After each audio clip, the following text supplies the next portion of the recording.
sommes entrés dans le vif du sujet. Nous avions hier demandé aussi bien à la CENI qu'aux représentants des Nations Unies de faire un exposé sur le processus électoral et la problématique du fichier électoral. Nous avons eu hier deux exposés riches d'enseignements et les délégués ont estimé qu'il était bon d'ouvrir un débat général sur ces deux exposés. Le débat a été très long, puisqu'en fait, au lieu de terminer à 17h30 comme il est prévu sur l'agenda, nous terminons beaucoup plus tard. Il n'est pas épuisé, mais il a démontré que tout le monde, en fait, disons, considère cette question du fichier électoral comme une question majeure. Ce qu'il apparaît clairement s'agissant du fichier, c'est que aussi bien la CENI que les Nations Unies, dans les rapports qu'ils ont présentés, démontrent très clairement qu'il n'est pas possible de prendre le fichier dans l'état où il est aujourd'hui pour pouvoir aller aux élections. 3 scénarios ont été présentés dans les différents rapports. Ces scénarios ont des avantages et des inconvénients. Parmi les inconvénients majeurs, il faut savoir que le fichier tel qu'il est aujourd'hui, il ignore les nouveaux majeurs qui sont évalués autour de 8,5 millions. Il ignore les Congolais de l'étranger qui sont évalués autour de 4,5 millions. Il a toujours en son sein les décédés qui sont évalués autour de 1,6 million et il intègre toujours en son sein 450 000 doublons.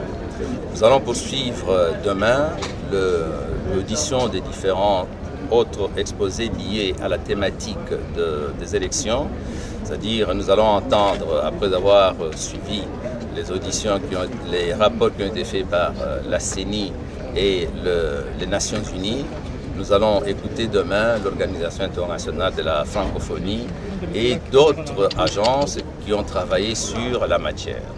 Nous avons décidé ce soir qu'au cours de la journée de demain, j'espère qu'on pourra terminer au cours de la journée de demain, nous allons aborder les exposés sur l'ensemble des questions qui sont inscrites à l'ordre du jour de ce dialogue.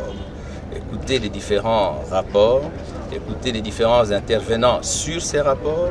Une fois de plus, nous allons entendre le président de la CENI pour des questions qui demeurent, encore sur lesquelles il n'a pas encore exposé, à savoir la séquence des élections, le budget des élections.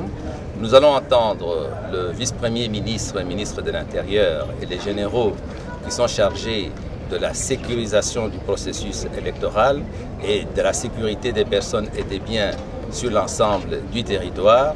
Nous allons entendre les représentants du gouvernement, en l'occurrence le ministre du Budget et le ministre des Finances, qui vont pouvoir compléter l'exposé qui sera fait par le président de la CENI au sujet du financement du processus électoral.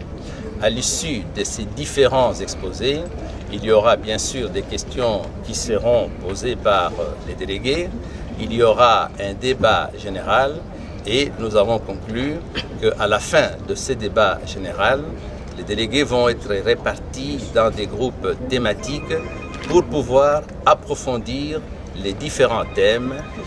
Celui qui sera le co-modérateur du jour où les exposés seront terminés va pouvoir à ce moment-là fixer la durée qui sera donnée au groupe thématique avant de revenir ici en plénière et présenter leur rapport. Les discussions ont été parfois très vives, mais très sincères. Chacun a donné son point de vue. Bien sûr, vous avez affaire à des composantes sur le plan politique qui appartiennent à des horizons différents. Ils ne peuvent pas au départ avoir le même entendement, le même point de vue sur la manière dont le processus doit pouvoir être réglé. Et nous espérons, dans les prochains jours, pouvoir atterrir. Mais ce qui apparaît très clairement, c'est qu'il y a volonté des uns et des autres pour pouvoir aboutir à l'issue de ces dialogues à quelque chose de solide pour éviter à notre pays un dérapage quelconque. Donc ça, c'est l'exposé tel que je pouvais le faire et qui reflète nos travaux de ce jour. Les débats tels qu'ils ont été présentés et ma conviction personnelle, c'est que le délai constitutionnel entendu comme étant élection devant se dérouler au cours de cette année-ci, ça c'est mon entendement et aussi l'entendement de beaucoup de personnes qui sont intervenues dans cette salle est totalement impossible. Mais d'autres, parmi les délégués, estiment qu'il est encore possible. Je vous signale que parmi les contraintes, notamment du fichier, le fait d'aller aux élections maintenant sans avoir renouvelé le fichier signifierait qu'on laisse de côté à peu près 17 millions d'électeurs qui ne seraient pas pris en compte. Mais nous allons poursuivre le débat sur cette question, mais les exposés techniques que nous avons eus et qui ont été faits par des gens extrêmement compétents ont démontré l'impossibilité de pouvoir tenir ce délai constitutionnel, entendu dans le sens, en fait, disons, que les gens le présentent, à savoir, en fait, au cours du dernier trimestre de cette année-ci. Oui, ce que je voudrais confirmer, d'abord, c'est que nous avons débattu effectivement aujourd'hui de la question aussi d'évaluation du processus électoral. D'entrée de jeu, de part et d'autre, nous avons eu la première intervention de la majorité présidentielle qui a rappelé effectivement que l'autorité habilitée à organiser les élections au terme de notre constitution dans le pays, c'est la Commission électorale nationale indépendante. Évidemment, il a fait allusion à d'autres dispositions de la Constitution. Et du côté de l'opposition, la première introduction qui avait été convenue de commun accord, il en était de même en ce qui concerne la majorité présidentielle, c'était celle de dire que l'opposition s'en tient au respect de la Constitution et qu'il y a l'esprit et la lettre. Et on a rappelé qu'au-delà du 19 décembre 2016, nous avons encore 120 jours pour organiser les élections, toujours dans les mêmes délais constitutionnels. Mais je confirme ce que vient de dire le ministre Tambwe Mwamba. La CENI avait fait son exposé hier, où elle a présenté 3 scénarios effectivement.